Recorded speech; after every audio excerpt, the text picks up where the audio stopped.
चला चला okay role करा आज रोल काही शिबिर आज नांदेडमध्ये होतं काय नाही, आज महाप्रशिक्षण आमचं अभियान चालू आहे, संपूर्ण राज्यामध्ये चालू आहे आणि त्या अनुषंगाने मी काल परभणीला आले. परभणीचा आमचं शिबिर संपवून आज मी या ठिकाणी नांदेडला आलेली आहे. अतिशय चांगला उत्साह या ठिकाणी आपल्याला दिसला.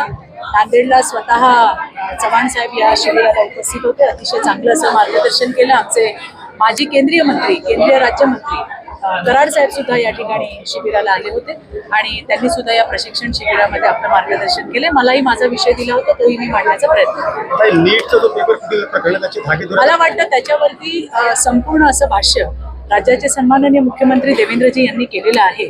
यामध्ये जे पण कोणी असतील पाळामुळं खडून काढायचं काम चालू आहे.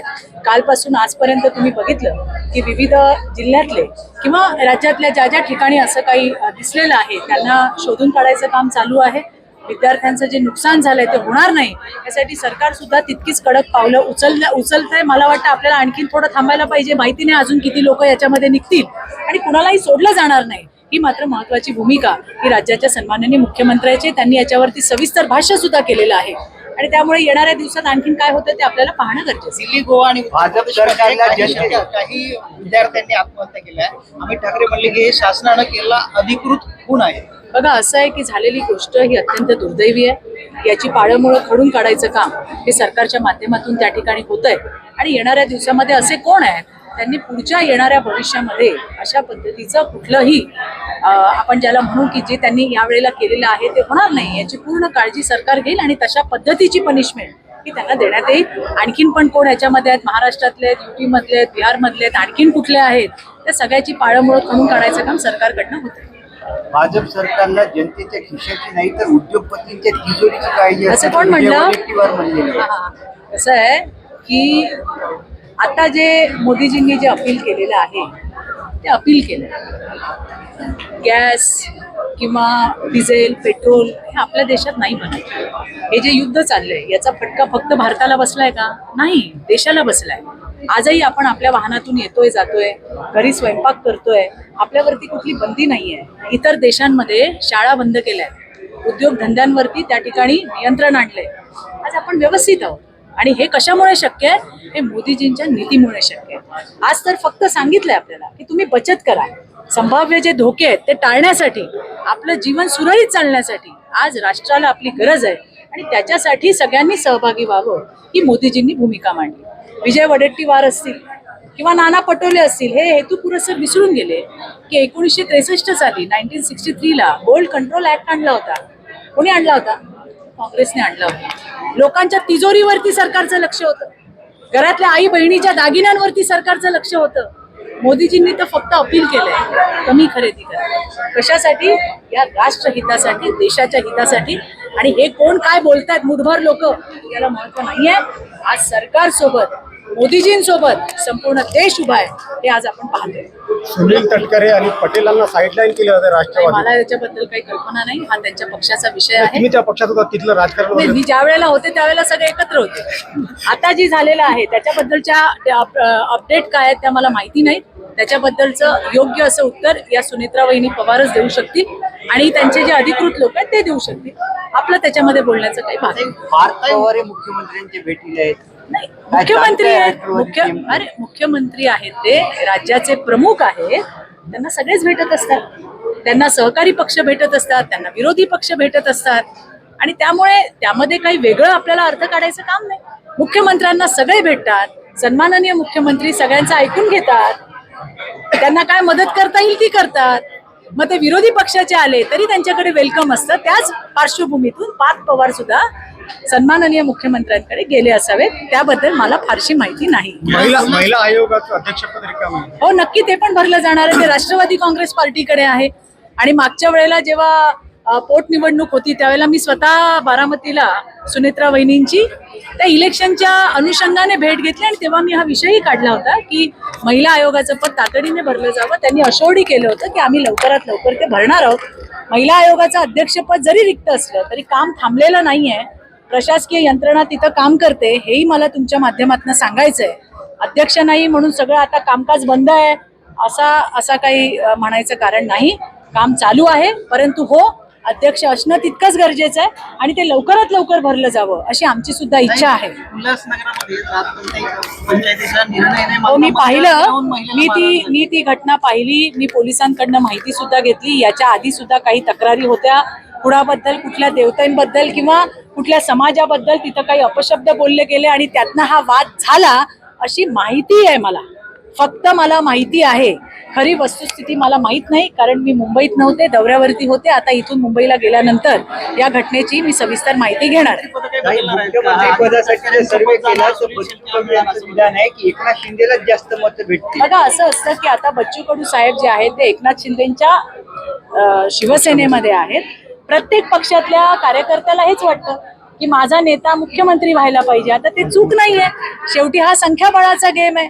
ज्याची संख्या अधिक त्याचा विधिमंडळाचा नेता. त्यामुळे किती लोकांना आज देशामध्ये कमी लोकांना वाटतं का मी प्रधानमंत्री व्हावं? किती लोक गुडघ्याला वाशिंग बांधून बसलेत, पण ते तसं नाहीये.